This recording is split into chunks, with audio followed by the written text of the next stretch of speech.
Alrighty, guys, welcome back to the channel here. I hope you all had a fantastic Christmas with your family. At least I know I did. And yeah, just a very quick Twitter recap because I have some charts that I've been looking through for the past 2 days.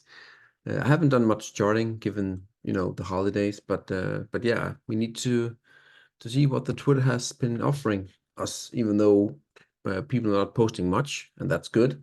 Spending time with your loved ones is very important.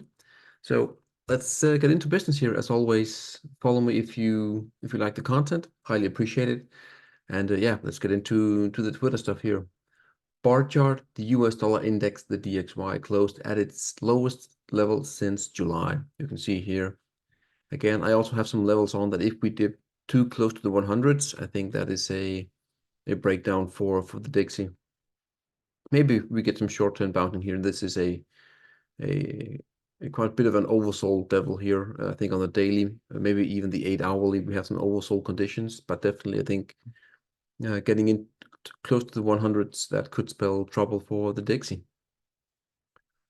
Axel here, classic chart patterns are repetitive and they are timeless. These two charts are from two different stocks and different industries, yet they are similar in both reversals and chart patterns. So basically, as you can see here, long time frame stuff, also some longer time frame stuff here. And again, this is a classic inverted head and shoulders in the making. The target is up there. And you will see these patterns on all time frames, on all sectors. It doesn't matter if it is a 5-minute chart or a monthly candlestick chart. These happens over and over again, just like Axel says. Why? Because this is humans that are trading and selling these stocks, and you see the patterns all over the place. So some textbook stuff here again. Just a next one here. Rashad, gold to silver ratio, broke the bear flag, but then completely come back, formed an awkward retest. We shall have to wait and see until Tuesday next week for further clues.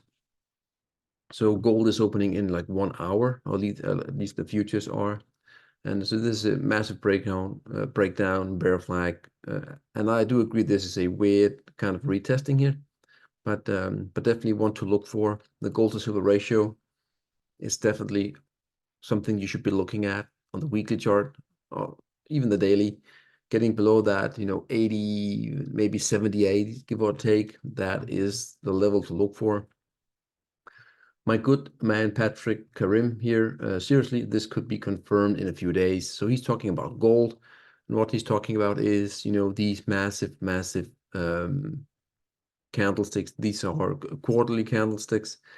And, the break here in 2022, that led to a huge run up. Same thing again here in 2019. You had that bottoming inverted head and shoulders break right there. And you are now, in my view, we will get confirmed here in the next few days. I think we have three trading days left for this year, and we will have a confirmation here. And gold, I agree, gold, when you have a good weekly close above 2075, that is where we see gold go higher. How high do I think gold will go this year?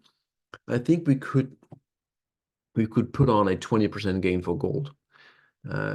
So meaning we could go to 2,400 for gold in 1 year. That's a big move. Blackbeard here, this is the GDX of the 3x leveraged gold miners. That's a clear breakout, in the leveraged in a leveraged ETF. Beautiful stuff here, exactly what we want to see. Blackbeard again here. No, this is the same, excuse me, never mind. Trend Spider here, the IVM, so the Russell, is on the verge of a big weekly breakout relative to the SPY. Is it time for small caps to shine? So basically what he's charting here is a very beautiful falling wedge, and this is the Russell against the SPY. So this could be that we are now on the brink here of having the smaller caps outperforming the bigger ones. Again, let's see here. It has already run quite a bit. However, breakout, retest, resumption is the name of the game right here. Let's see what happens. The Great Martes BTC, so that is Bitcoin. 1 year long expanding wedge right there, and we are now also back testing that bigger kind of skewed topping pattern right over there. And also I think you have a long-term trend line coming up from the lows of 2013 hitting 2017, and now it's coming up roughly here at around 50K, give or take. So if Bitcoin want to prevail and go to the upside, it needs to clear that roughly 50. If I remember correctly, it is at 50. And if not, this is just a bear flag in the making. So definitely want to look for gold as well. The Great Mart has 3 years of major sleeper. 2070 is the break for him. I agree. I said 2075, but anyway, more or less the same. And next week we'll be telling. So we have the triple top here, the spike through, and now we will just have that scare that we talked about, and we're now coming into the highs again here again.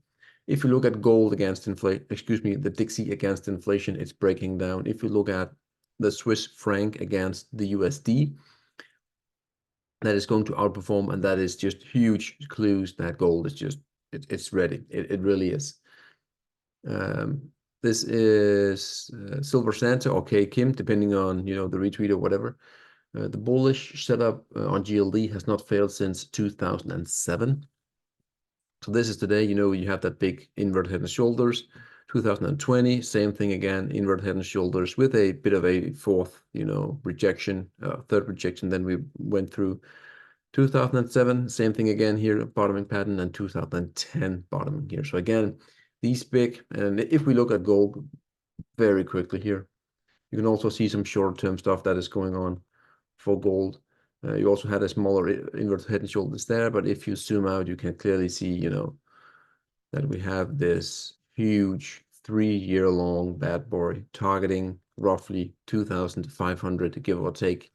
And yeah, I'm a gold bull here, very, very much, even more so the gold miners, silver miners as well.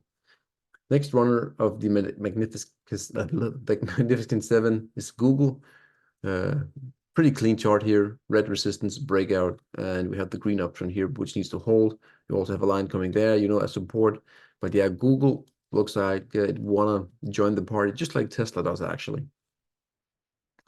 Uranium stocks here, this is Thomas George. Even every high beta sector is filled with questionable management teams and speculative punters. That's not some kind of great revelation. In the last uranium bull market, small caps lagged CCJ, that is Cameco, and then went on a parabolic move. Why?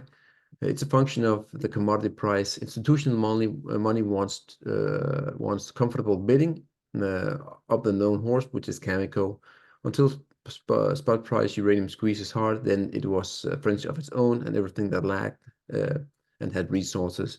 So you can see here, then you have Cameco just grinding up, and then at some point in time, the smaller stocks in the uranium market just went ballistic. And you can see here again, the smaller ones are heavily lagging here, Cameco. And yeah, I do think again, if you look at some of the ratios, that it's time for the smaller ones to get things going here, really. Rashad here with the gold at roughly 2,000 at the moment. Next move target, 2,450 to 2,500. Yes, just like we talked about, area by connecting, the peaks. So essentially what he's doing is the peak of 2080, excuse me, 1980, 2011, and then you have it up there. And again, I do think that we could actually get very close this year if we have a clean cut here of the breakout. And I completely agree. This will not be the stop, by the way. This will not be like, that's the top, then we crash down from that. No. But this is the first target, definitely. Good, that's all I had for you guys. I hope you enjoyed this, even though you're probably on holiday, but I needed to get this done. Otherwise, the charts could get old, because we are, very close for the markets to open in like 1 hour. As always, stay safe and enjoy your holidays with the family. And definitely 2024 looks great for commodities. It really does. I'm very, very excited to see where this is going. Hopefully in the direction that we want. You know how I am positioned, so I will not mention that once again. You know what I'm bullish on and what I'm not. Yeah, guys, have a great one, and we will definitely see you in the next one. Cheers.